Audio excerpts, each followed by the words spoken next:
আজকে সকালবেলা ঘুম থেকে ওঠার পরপরই আমার সবথেকে পছন্দের একটি খাবার হলো এই ডিম ভাজি। এটা খেতে বেশ দারুণ। যারা এখনো পর্যন্ত ট্রাই করেননি তারা কিন্তু অবশ্যই বাসায় এটা ট্রাই করে দেখতে পারেন। ট্রাস্ট মি, এটা খেতে এতটা সুস্বাদু যে আপনি একবার খেলে বারবারই খেতে ইচ্ছে করবেন। তো সকালবেলা ঘুম থেকে ওঠার পরে আমি আমার জন্য এই ডিম ভাজিটা করে নিয়েছি। এটা এখন হচ্ছে আমি ভাতের সাথে খেয়ে নেব। তারপরে খাওয়া দাওয়া কমপ্লিট করে তারপরে আমি চলে আসলাম অফিসে। যারা রেগুলার আমার ব্লগ দেখেন তারা নিশ্চয়ই জানেন যে বিগত 2 থেকে 3 মাস যাবৎ আমি কোনো ধরনের জবে নেই। এই ব্লগটা আমার মিনিমাম 5 থেকে 6 মাস আগের। তার মানে বুঝতেই পাচ্ছেন যে কতটা অলস আমি। 5-6 মাস করার আগের ব্লগ এখনো পর্যন্ত আপলোড করিনি। তো আমি অফিসে যাওয়ার পরপরই হচ্ছে একটা পাউরুটি আর হচ্ছে 1 কাপ চা দিয়ে খেয়ে নিচ্ছিলাম। সাথে আমার কলিগও বসা ছিল, আমরা দুজনে মিলে খাচ্ছিলাম আর গল্প গুজব করছিলাম। অফিস শেষ করে দেন আমরা কলিগরা মিলে চলে আসি এই সেলিমুল্লাহ রোডের ক্যাটেল ক্যাফেতে। এখানকার রামেনটা নাকি বেশ জনপ্রিয় আর খেতেও নাকি খুবই সুস্বাদু। দ্যাটস ওয়াই সেটা শুনে আর আমরা লোভ সামলাতে পারলাম না, চলে আসলাম আজকে। তো এখানে আসার পরপরই আমাদের ফ্রেন্ড একটা অলরেডি আমাদেরকে ওয়েলকাম জানানোর জন্য বসে আছে। ক্যাফেটা যদিও ছোট ছিল, বাট এখানকার ইন্টেরিয়র ডিজাইনটা কিন্তু বেশ দারুণ ছিল। আর চারিপাশে খুবই সুন্দর আর্টিফিশিয়াল ফ্লাওয়ার দ্বারা ডেকোর করা হয়েছিল। আর এই ক্যাফের একটা মূল আকর্ষণ ছিল এই স্কুটিটা। আর স্কুটিটার কালারটা খুব বেশি ভাইব্রেন্ট ছিল, যার কারণে এখানে যে কোনো পিকচার্স যদি ক্লিক করা হয় সেক্ষেত্রে বেশ দারুণ লাগবে। সো আমিও স্কুটিটার মধ্যে উঠে পড়েছি কিছু পিকচার্স এবং ভিডিও নেওয়ার জন্য। আর আমার কাছে কিন্তু বেশ ভালো লাগছে। আমার অনেক দিন ধরেই একটা ইচ্ছা ছিল যে স্কুটি চালানোর, বাট সেটা তো হয়নি। বাট এখানে এসে সেই ইচ্ছাটা পূরণ হয়ে গেল।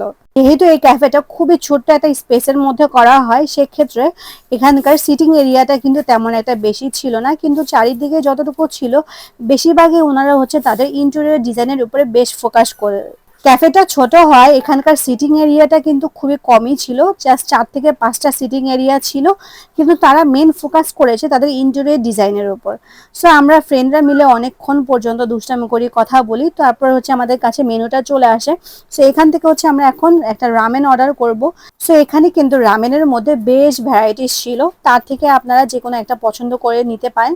তো আমরা আমাদের পছন্দ অনুযায়ী আজকে আমরা সি ফুড রামেন নিয়ে নিয়েছি।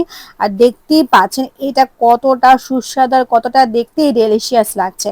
আর এটার মধ্যে ভরা সি ফুড। সো এখন হচ্ছে মিস রাবেয়া আমাদের 3 জনের মধ্যে এই রামেনটা ডিস্ট্রিবিউশন করছে।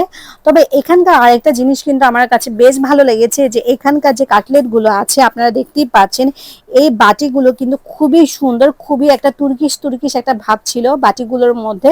সো এখানে অনেকক্ষণ ধরে খাওয়া দাওয়া আর গল্প গুজব শেষ করার পর এখন আমরা চলে যাব একটা পেস্ট্রি শপে।